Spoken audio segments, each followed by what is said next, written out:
কোন অপরাধে তোমার চরণ পাই না, তোমার কাছে আমার অনুজিকা শোনা। আর এই যে ভগবান বৃন্দাবনে আমি যখন সবাই রাস করে, আমি যোগমায়া সম্পূর্ণ কিছু যোগাইয়া দেই, তবু কেন সেই বৃন্দাবনের ভিতরে ঢুকতে পারি না, সেই রাসে শরীক হতে পারি না?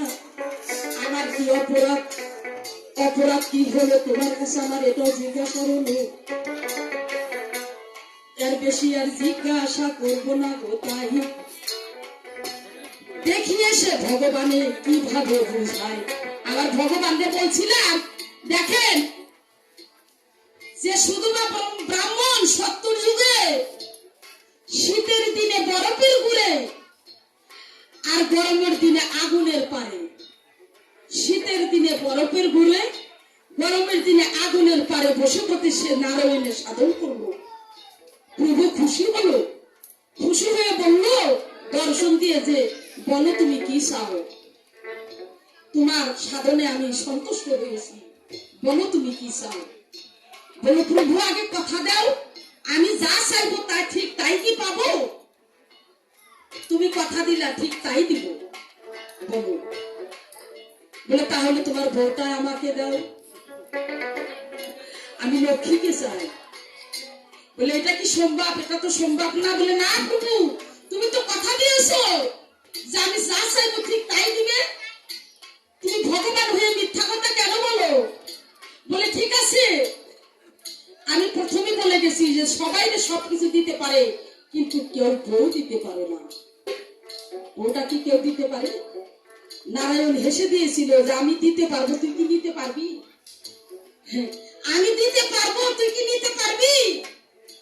ব্রাহ্মণ বলেছিল যে আগে দিয়াই দেখো না, পারি না নাই, দিয়াই দেখো আগে। তখন বলেছে ঠিক আছে দিব, কিন্তু এই যুগে নয়, দাপরে দিব। হায় রে প্রভু, এই দাপর যুগ কি আজকালের কথা? সত্য তারপরে দাপর, এই এতদিন আমি অপেক্ষা করবো? বলে তোমার অপেক্ষাই করতে হবে, দাপরে তোকে দিব। তাই দাপরে এই শুধু ব্রাহ্মণ আয়ান ঘোষ হলো, আর লক্ষ্মী রাধারানী হলো, আর আমার নারায়ণ শ্রীকৃষ্ণ হলো। শ্রীকৃষ্ণ হয়ে আয়ানকে তারা দান করে দিল। তা আমি বলেছিলাম যে তুমি এই বাক্স দিলা, তালা দিলা, তাহলে চাবিটা দিলা না কেন? তার জবাবটা আবার দিল না, তাই না? আবারও জিজ্ঞাসা করে যায়, তুমি কথা রাখলা ঠিক, কিন্তু বাক্স দিলা, তালা দিলা, চাবি দিলা না কেন? আয়ান ঘোষের স্ত্রী হলো, কিন্তু আয়ান ঘোষের সাথে কোন সম্পর্ক নাই। সেই সম্পর্ক লীলা খেলা তোমার সাথে করতেছে, এর কারণটা কি?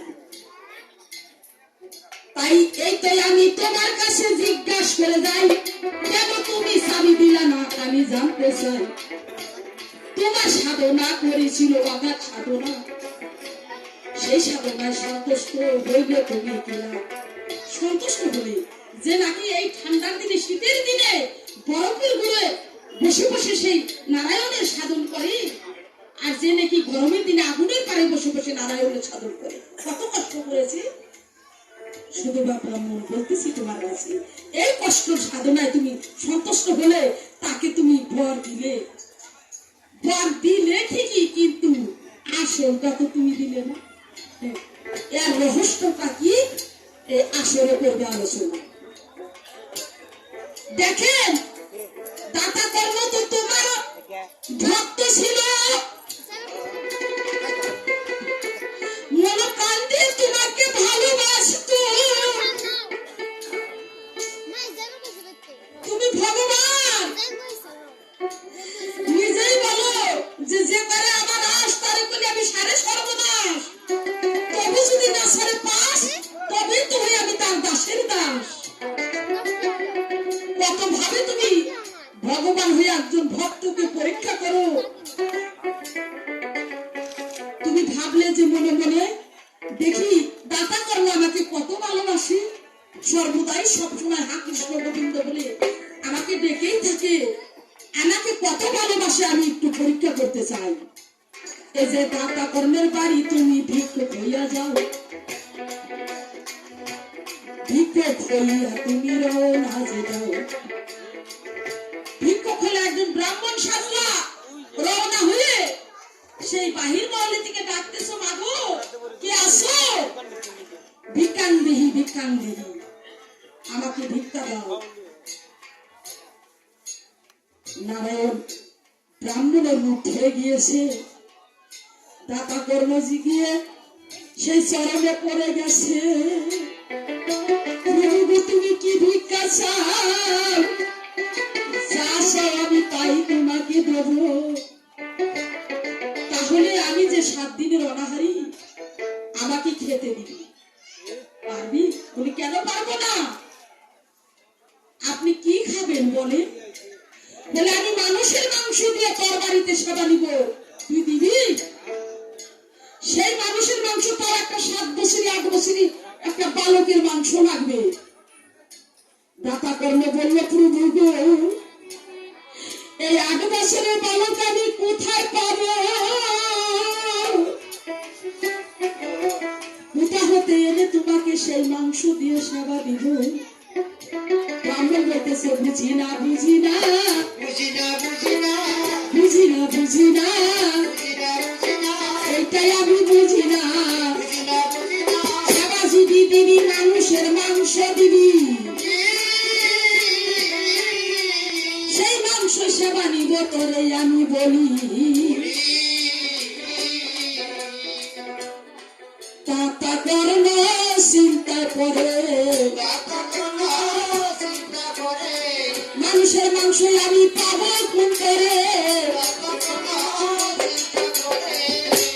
চিন্তা চিন্তা করে দেখেন গেলেন গেলেন হইলেন না, তার বিবির কাছে যায় দেখেন বলিতে লাগে কিনা, বিবিরে আমার প্রভু এসেছে, সেবা চাইতেছি, কিন্তু সেবা কিভাবে দিব? বলি কেন, আমাদের কি অভাব আছে? বলে অভাব তো নাই, মানুষের মাংস ছাড়া যে সেবা নেয় না। তবু সে 8 বছরের একটি বালকের মাংস কে আমাকে 8 বছরের বালক দিবে? কেউ কি 8 বছরের বালক আমাকে দিবে? সেটা জবাই করে আমি সেই মাংস দিয়ে গুরুর সেবা দিব? নয়নের জল ছেড়ে দিয়ে বলতেছি, গুরু গো, আমি কোথায় বালক পাবো? ব্রাহ্মণ বলতেছে, কেন দূরে কেন যাবি, তোর ঘরেই না 8 বছরের বালক আছে, ওইটা তুই দিতে পারিস না? গুরুকে বললো, গুরু গো দিতে পারি, কিন্তু এটা তো আমার একা না, আমার দিদিরও আধা আমারও আধা, তাই না? উনি দিবে কিনা সেটা তো আমি বলতে পারি না, তাহলে আমি আগে জিজ্ঞাসা করি। ঠিক আছে তুই যাই জিজ্ঞাসা কর। তাই রানীর কাছে গিয়ে দাতা কর্ম বলতেছে, বিবি রে, আমার ছেলের মাংস দিয়ে যে আমার গুরু সেবা দিতে চায়, তুমি কি বলো? বলে এটা তো বড় সৌভাগ্যের কথা, আমাদের ছেলে যদি গুরুর পছন্দ হয়ে গেছে, এখানে আমার কোনো আতিথ্য না, এই না ঘরের গরুনি, এই না ঘরের লোক ধর্মিনী সহধর্মিনী, যে স্বামীর ধর্মে সহায় করে সেটি হলো সহধর্মিনী। বলে আমার কোনো আতিথ্য নাই, গুরু যদি চাইছে আমার ছেলেকে আমি দিব, কোনো অসুবিধা নাই, তুমি গিয়ে বলো। তাই গুরুকে দিয়ে বললো, গুরু গো, আমার স্ত্রী রাজি আছে, আমার স্ত্রী রাজি আছে, বলি গুরু তোমার কাছে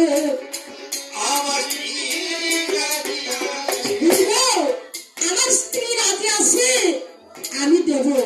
বলে ঠিক আছে, এই যে সেই বালকের মাংস যে আমাকে দিবি, কিন্তু ওই বালকটা 2 পাশে মাঝখানে দাঁড় করিয়া 2 পাশে 2 জন তোরা দাঁড়াবি, দাঁড়িয়ে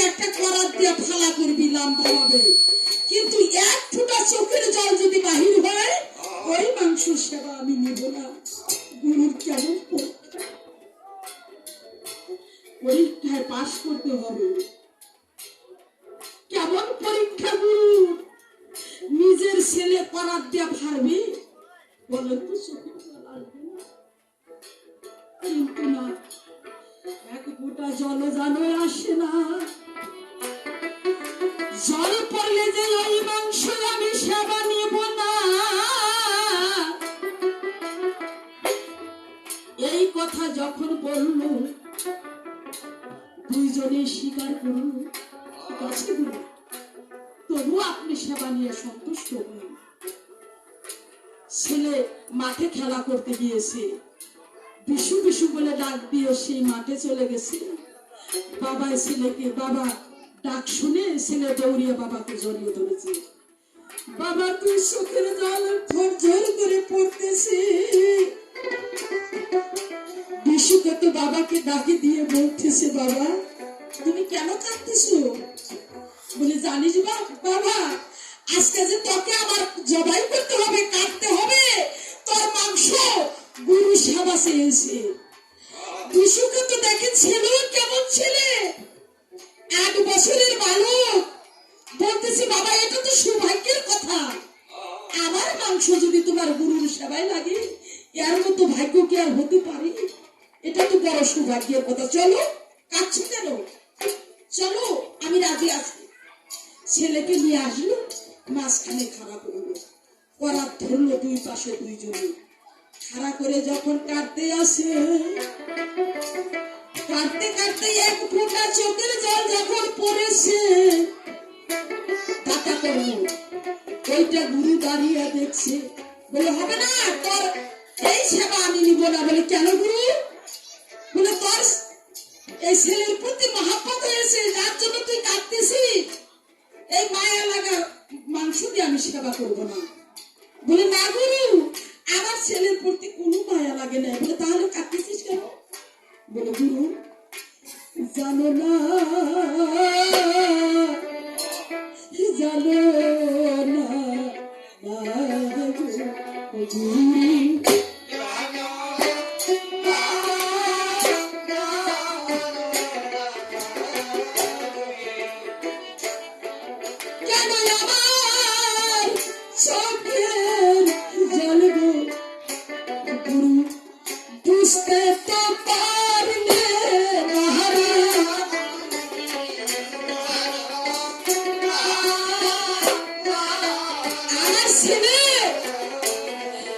আমার ছেলে আপনার সেবায় লাগলো, আমি পাপি সেবায় তো লাগলেন না রে।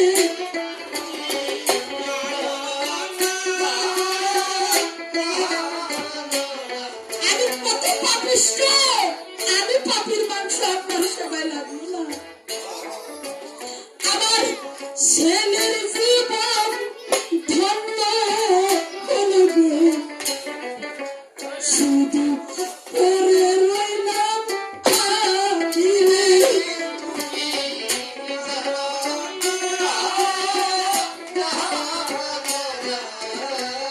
ঠিক আছে, আমি মেনে নিচ্ছি। যা,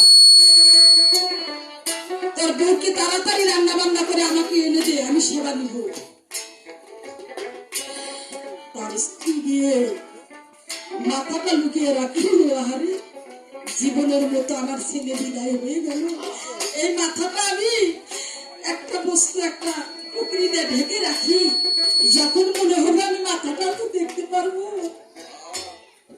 মাংস রান্না বান্না করে গুরুর সম্মুখে যখন দিল, তার স্ত্রীকে ডাক দিল, এখানে আসো, মাথাটা যে রেখেছ ওইটা দিয়ে মুড়ি ঘুটি করে আনো। চোখের জল ছেড়ে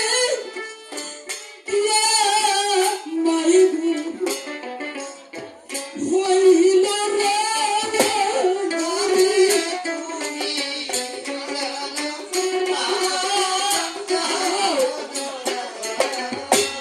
সন্তান যে কি বস্তু মাসে জানে, সন্তানের দরদ নেই, এই দরদ পান্নে কি তা জানে।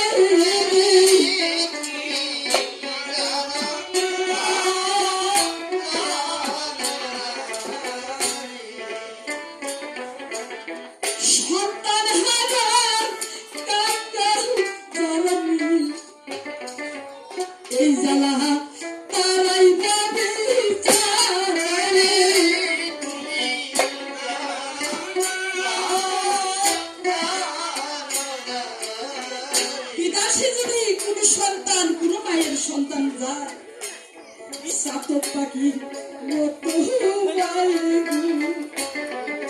সবাই রাস্তায় থাকে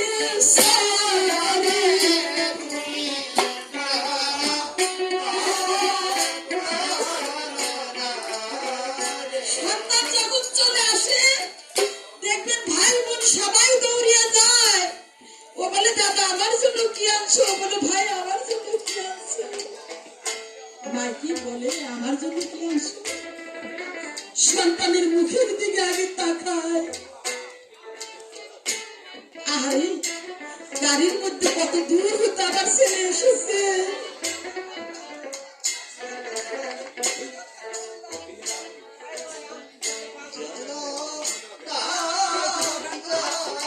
বাবারে তোর মুখটা শুকিয়ে গেছে তুই মনে হয় কিছু খাইস না আগে তারে তাড়াতাড়ি খেতে দে মাঝে কেমন তোর দিবি গো যার হারা সেই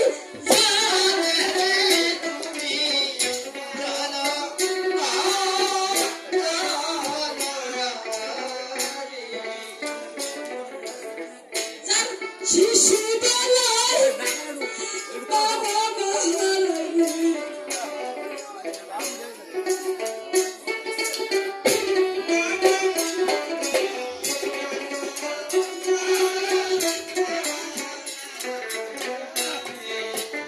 সন্তানের জ্বালা মাগো পরে জ্বালা গো যার হারায় সেই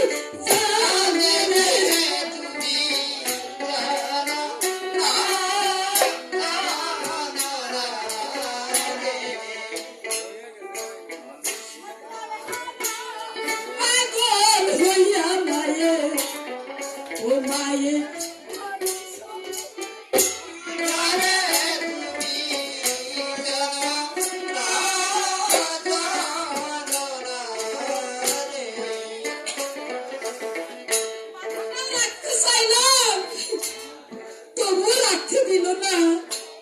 সেই মাথা দিয়ে মুড়ি গুন্টি বানাইয়া মায়ে তখন নিয়ে গেল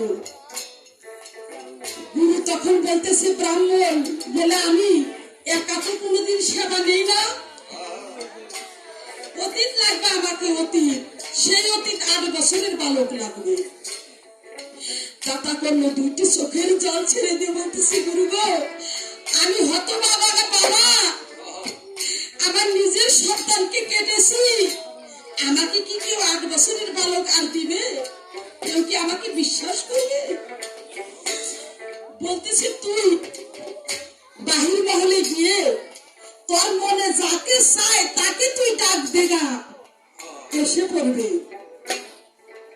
সন্তানের কথা ভাবতে ভাবতে দাতা করলো বাহিরে চলে গিয়া গো বিশুকে তু নাম ধরিয়াই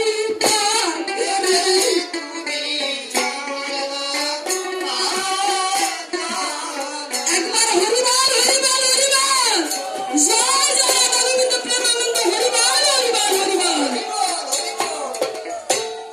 বিশুকে তোর নাম ধরে ধরে ডাকতেছি বাবা বিশুকে তুমি যে কাটছে বাবার মনে নাই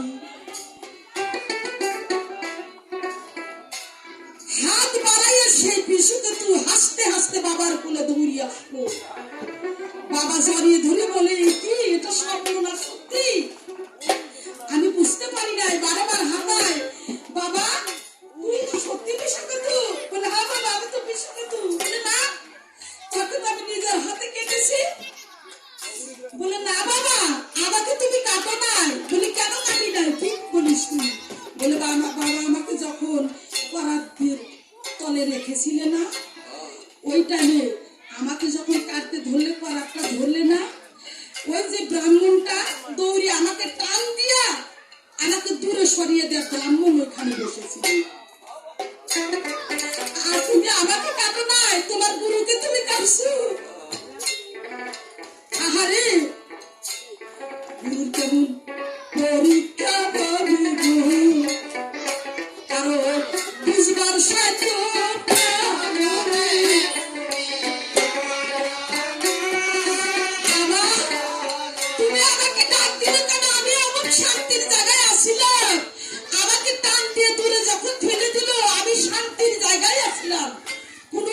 নাই, রোগ নাই, ভোগ নাই, কোনো দুঃখ নাই, ওই জায়গায় আমি আসিলাম।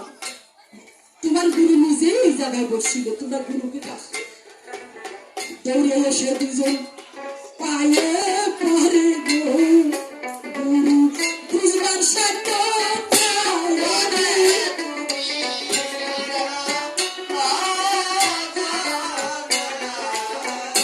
তখন শ্রীকৃষ্ণ ভগবানের রূপ ধারণ করে বলল, তুই পরীক্ষায় পাশ হয়ে গেছিস, আমি তোকে পরীক্ষা করতে আসছি, আমি ব্রাহ্মণ লোক, পাশ করে সেও ভগবানকে পাইব, গুরু আমি কেন পাই না রে।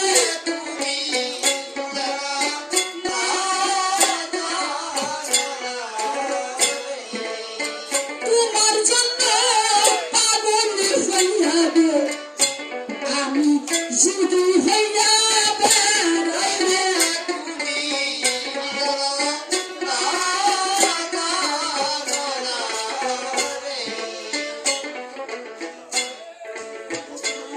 চরণের দাসী গো আমি হতে কেন পারি না রে।